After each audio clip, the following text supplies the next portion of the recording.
Tuhan bersamamu. Dan bersama rohmu.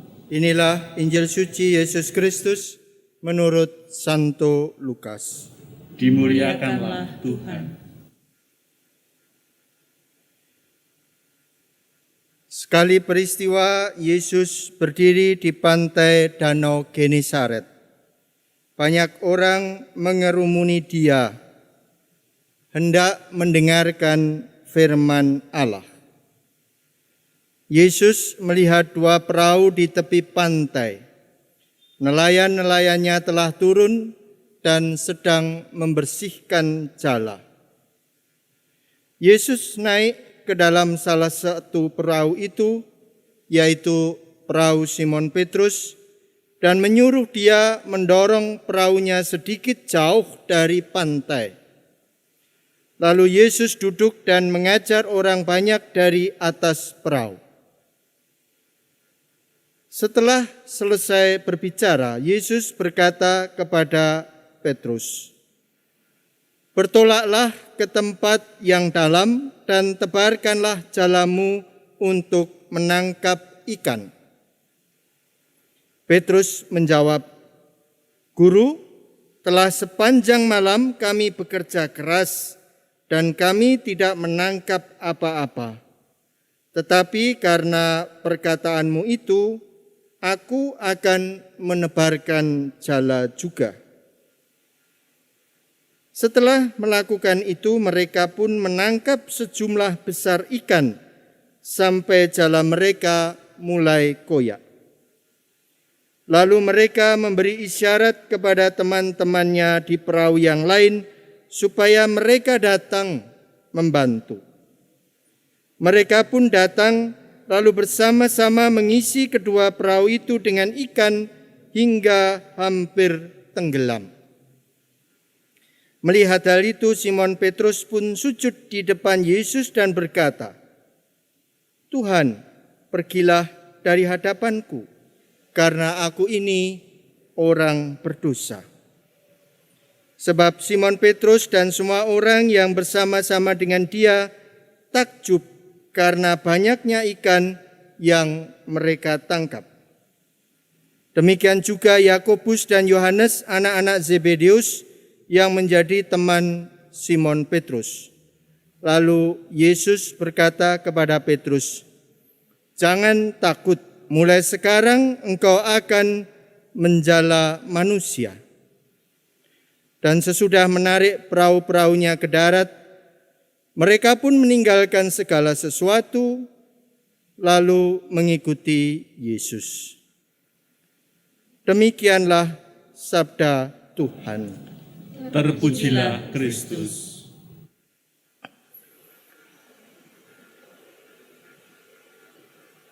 Ibu, bapak, dan saudari-saudara yang terkasih,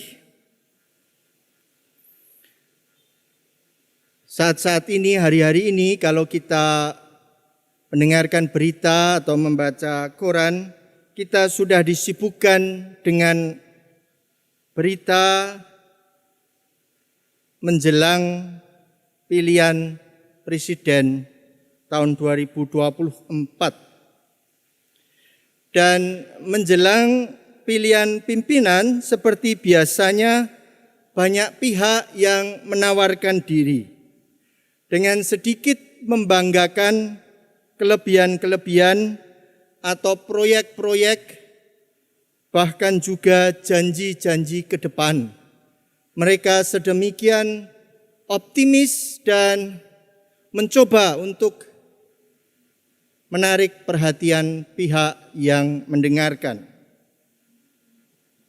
Janji-janji itu biasanya tidak terwujud, tetapi mereka seperti punya keyakinan bahwa apa yang mereka katakan itu bisa menarik orang untuk memilih dia. Bahkan tidak jarang yang sudah sering dikecam atau mendapat catatan dianggap gagal masih punya kepercayaan diri. Saya bisa maju dalam level pemimpin yang lebih tinggi. Ibu, bapak, dan saudari-saudari yang terkasih, gambaran realitas yang kita jumpai dalam keseharian kita akhir-akhir ini di tengah masyarakat kita jelas berbeda dari apa yang tadi kita dengar dalam 3 bacaan. 3 bacaan yang mengangkat 3 tokoh yang kiranya bisa menjadi bahan permenungan kita. Mereka itu adalah Nabi Yesaya, Paulus, dan Simon Petrus. Ketiga-tiganya mengawali dengan menganggap diri mereka tidak pantas. Nabi Yesaya mengatakan dengan jelas bahwa kata-kata yang keluar dari bibirnya itu sebetulnya tidak biasa, dikatakan najis bibir. Tidak akan bisa menarik dan mempengaruhi orang banyak. Tidak akan bisa memotivasi orang lain. Karena itu dia merasa tidak layak, tidak mampu untuk menyandang atau menerima perutusan dari Tuhan. Hal senada kita dengar tentang Paulus yang tadi dengan rendah hati mengatakan dan menganggap diri sebagai anak yang lahir sebelum waktunya. Maksudnya adalah bahwa dia terlambat mengikuti Kristus. Bahkan dia di awal-awal hidupnya sempat mengejar-ngejar pengikut Kristus. Dan baru setelah peristiwa pertobatan di Damaskus, dia lalu bertobat dan mengikuti Kristus. Murid Yesus yang kita kenal tadi disebut Simon, lengkapnya Simon Petrus, juga memperlihatkan perasaan ketidaklayakan di hadapan Tuhan. Dia tadi kan kita dengar bagaimana oleh Yesus, Petrus diminta untuk membawa atau mendayung perahunya semakin ke tengah sedikit begitu. Dan Petrus kan seolah-olah mau protes. Aku ini nelayan. Aku tahu apa yang aku perbuat. Kok kamu orang baru tiba-tiba menyuruh aku untuk ke tengah. Sudah semalaman aku itu carikan, tidak dapat. Sekarang masih diminta lagi. Ada sebuah nada ketidakpercayaan. Ada nada keraguan tentang diri Yesus. Tetapi dia ya ikut saja. Dan akhirnya dia melihat hasil yang sangat berbeda dari apa yang dia pikirkan. Sampai kemudian dia berkata, Tuhan, pergilah dari hadapanku karena aku ini orang berdosa. Ibu bapak dan saudari-saudari yang terkasih, 3 pribadi yang kita dengar dalam bacaan sore hari ini bagi saya mengantar kepada makna perutusan. Ketiga-tiganya diutus.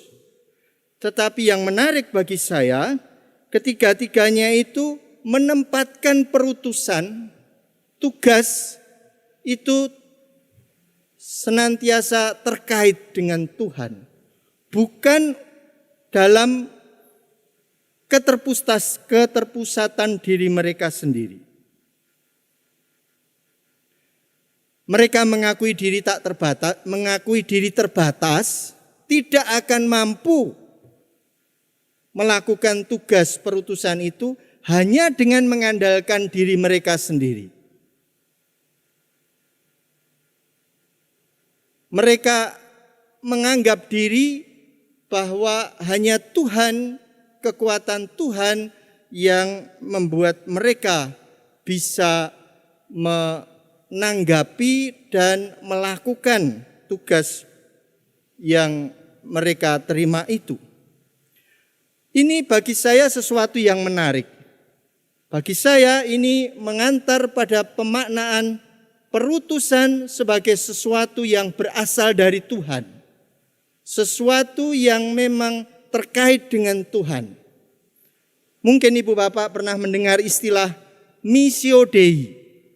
Misi, perutusan yang kita terima itu sebetulnya dari Tuhan. Dan itu juga perlu kita pertanggungjawabkan di hadapan Tuhan. Ketidakmampuan kita, perasaan keterbatasan kita, itu dapat dinetralisir ketika kita memang memandang ini sebagai tugas dari Tuhan, karena itu berarti Tuhan tidak akan meninggalkan kita, Tuhan akan menguatkan kita, Tuhan akan membantu kita. Pada saat yang sama, kita juga diajak untuk berani menanggung dan melakukan itu demi kebaikan banyak pihak, karena memang ini perutusan dari Tuhan sendiri. Ibu Bapak dan saudari-saudari yang terkasih, tema yang kita renungkan hari ini adalah berani menanggapi panggilannya, siap diutus. Di sini menurut saya kata siap perlu digarisbawahi. Siap dalam arti tertentu, menyadari bahwa kita tidak akan mampu dengan mengandalkan diri sendiri, dan pada saat yang sama kita hanya bisa bergantung pada Tuhan. Tentu dengan usaha kita, tetapi kita tidak melupakan cara-cara di mana Tuhan mau membantu kita. Yang sering kita lakukan atau kita dengar dan kita jumpai adalah mereka yang menyombongkan diri seolah-olah bisa melakukan sendiri. Mengapa bisa melakukan dengan kemampuan sendiri? Karena merasa punya massa, merasa punya uang, merasa punya kuasa. Tetapi ini bukan menjadi jaminan, karena sebetulnya tugas apapun itu selalu ada dalam kaitannya dengan Tuhan. Missio Dei, perutusan yang datang dari Tuhan. Dan karena itu kita tidak bisa hanya mengandalkan kekuatan kita sendiri. Memang yang namanya tugas perutusan bisa sesuatu yang besar. Ibu Bapak dipilih sebagai pemimpin ini, pemimpin itu, ketua ini, dan seterusnya. Tapi menurut saya sebetulnya apa yang kita terima sehari-hari juga bisa menjadi bagian dari perutusan Tuhan. Kita tadi di awal Ekaristi diajak untuk berdoa dalam menanggapi sinode para uskup. Dan mungkin Ibu Bapak di lingkungan, di wilayah, di tempat masing-masing sudah mendengar semuanya ini. Dan ini tentu juga menjadi sebuah undangan, menjadi sebuah panggilan bagi kita untuk menanggapinya. Kadang-kadang kita berpikir, ini kan sinodenya para uskup, kita bisa apa? Enggak bisa apa-apa. Tetapi kita tadi juga mendengar secara tidak langsung lewat doa bahwa yang dibutuhkan adalah keterbukaan kita, kemauan kita untuk melibatkan diri, kehendak kita untuk berpartisipasi dengan menyumbangkan gagasan, dengan menyumbangkan pemikiran, dan ikut mendukung apa yang gerakan yang dicanangkan tidak hanya oleh keuskupan, tetapi gereja seluruh dunia, dan kita masuk di dalam dinamika itu bersama. Marilah kita mohon rahmat Tuhan agar kita mempunyai keberanian sambil menyadari bahwa kita tidak bisa hanya mengandalkan kekuatan sendiri, kita juga dengan penuh keyakinan percaya Tuhan menyertai kita dan Tuhan akan membantu kita menanggapi, menjalankan tugas-tugas perutusan yang kita terima dalam hidup sehari-hari kita. Amin.